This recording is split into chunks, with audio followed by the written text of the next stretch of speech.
It's time to check out the new Frankford Arsenal F1 reloading press. That's what we're going to do in this video.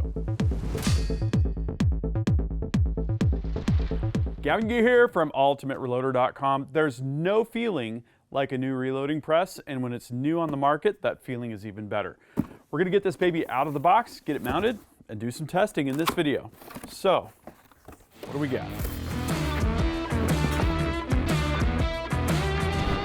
So there we are. Here's the box contents. Of course, we've got the press, we've got the primer catch with the bottle, and then there's also, looks like a hose adapter here, and the instruction manual. So what I've got here is an inline fabrication number 98 quick change top plate for the ultra mount system. And so I'm gonna go ahead and get the press mounted.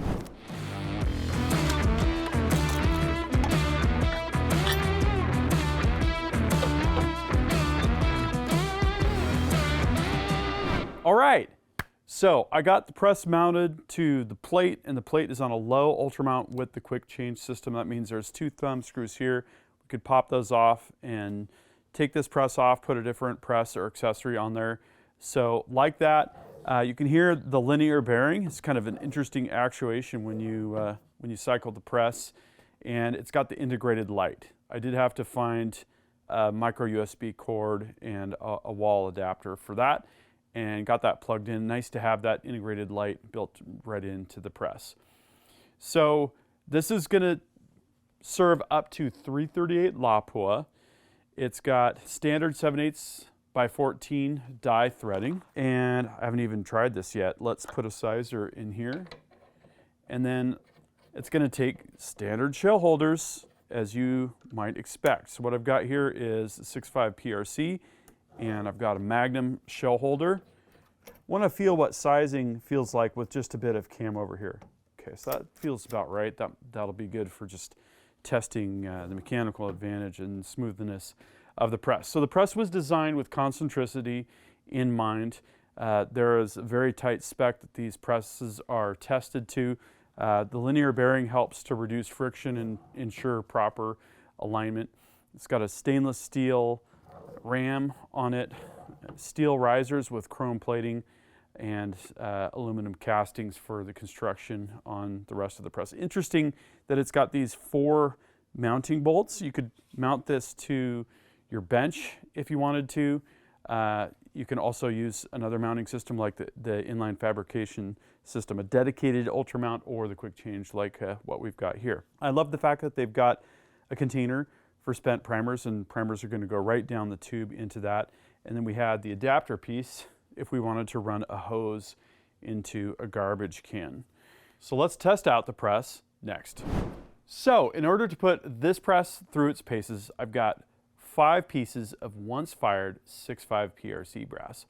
And what I thought we'd do is we would size them, see how the press does with that, and then kind of make some dummy cartridges by seating some bullets as well. So what I like to do with cases is, especially with a die that hasn't been used recently, is put some Imperial case sizing wax on the necks, and then also inside the neck area, so we get that nice smooth expander ball action there. And 6.5 PRC, great cartridge. If you aren't familiar with it, it is kind of the Magnum version of the 6.5 Creedmoor. So it has the same case rim as your 7 rim mag or your 300 Win mag. If it's in a short action, it's a bit tight, so you have to be careful with cartridge overall length and feeding, and you know which magazine you're using, that sort of thing. But if you're using something like a 300 WSM mag, there's plenty of space for it, and it really, I feel like, is a great kind of stretch the short action platform to its fullest potential, you know, kind of cartridge. Recoil is a little bit intense for something like PRS matches where you really need to stay on the trace and spot impacts and misses. I would use 6.5 Creedmoor probably for that. Okay, so let's see where we're at with our cam over here. I'm gonna give it a fair bit of cam over. Yeah, maybe like that, something like that. Okay. So what I've got here is a headspace comparator tool, and this is going to enable us to measure our base to datum here. Okay, so get that in there, get it consistent, and I'm going to zero it here. So what I like to do is put everything back together, make sure it comes back to 0. Looks like that's good. All right, now since we're zeroed on that with this brass, we're going to see where we're at. We should see a negative 1,000th of an inch, negative 2,000th of an inch, somewhere there, and we can kind of adjust from that standpoint. So nice and smooth. I like the mechanical advantage. I'm going to come back to this and see where we're at. So it says -8. That means that we could definitely back our die off just a little bit.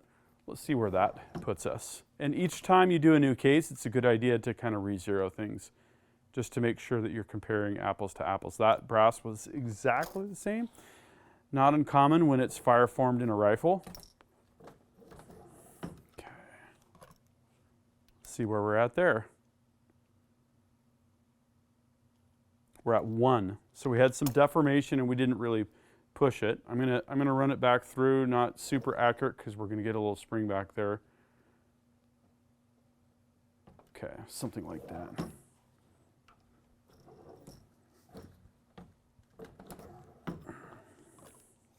For precision rifle, this is something that you want to pay attention to. Okay, -1.5. Perfect. So I'm going to call that set. I'm going to go ahead and do the rest. That feels really good. The expander ball pulling back through is nice and slick. The case sizing wax definitely helps with that. So there we go. And I like that rewarding sound of the primers falling into the bottle. Awesome. Okay, so next, seating some bullets. Okay, so I went into the back room and I grabbed a couple things. We've got Hornady Precision Hunter ammunition, 6.5 PRC with the 143 ELD-X bullet. And that's the bullet we're using here. So I grabbed a box of 143 ELD-X. These things are great. They shoot really good and they're very lethal on game. So why not load some dummy cartridges with that? And if we were going to do some bulk loading, this would be a great load for hunting or even ring and steel at distance. Okay, so we're going to take this die out. Show you guys the way I like to set my cedar die. Okay. Boom. Okay, we're going to back the cedar plug out. That's the first thing we want to do because we want to either contact the shell plate or we want for the interior of the die to contact the cartridge shoulder first. So we're going to take our dummy cartridge, put it in here. All right, hey. All right, then we take the cedar plug and run that down, give it a little bit of a snug. Should be pretty much good to go. That's about it. Pretty fast to set them up that way. So we're going to take our brass. Ooh, nice. And just for a rough, could go get the bullet comparator if I wanted to get really precise. But let's zero this out. 0. Okay, so take a round of ammunition and get a cartridge overall length, 2.955. See where we're at over here with our dummy cartridge, 956. We're within 1,000th and a half. I like that. I think we're definitely good there. And do a few more here.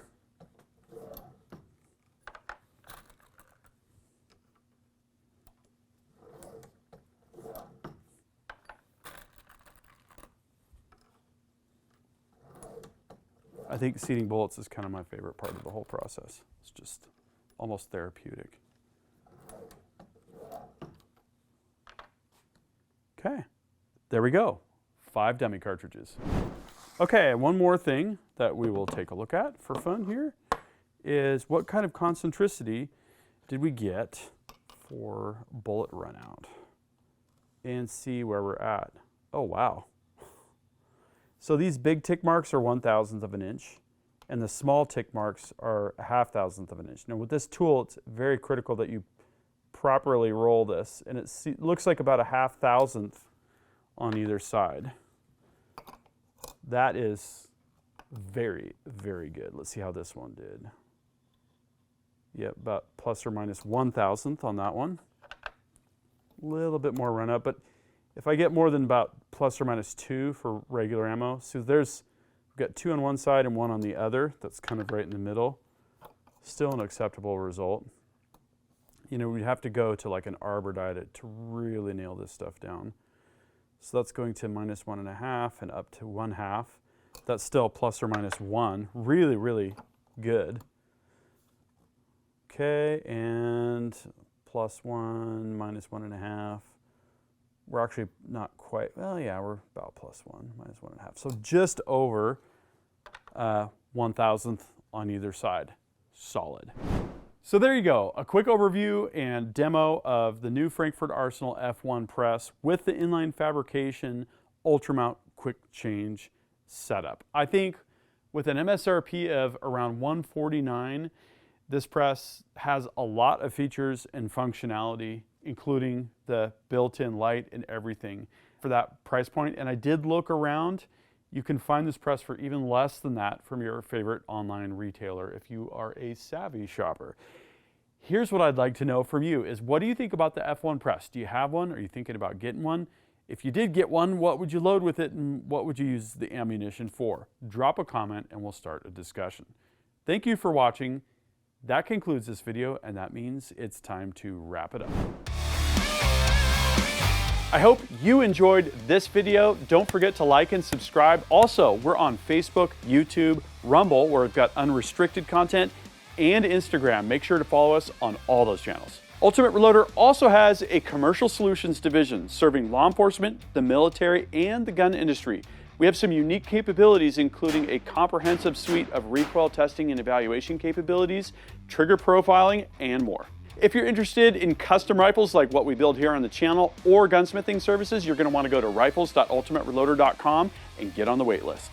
If you want to learn lucrative gunsmithing like what I show here on the channel, including building custom rifles and Cerakote plus a whole bunch more, you're going to want to check out the Colorado School of Trades, schooloftrades.edu. Thanks again for watching.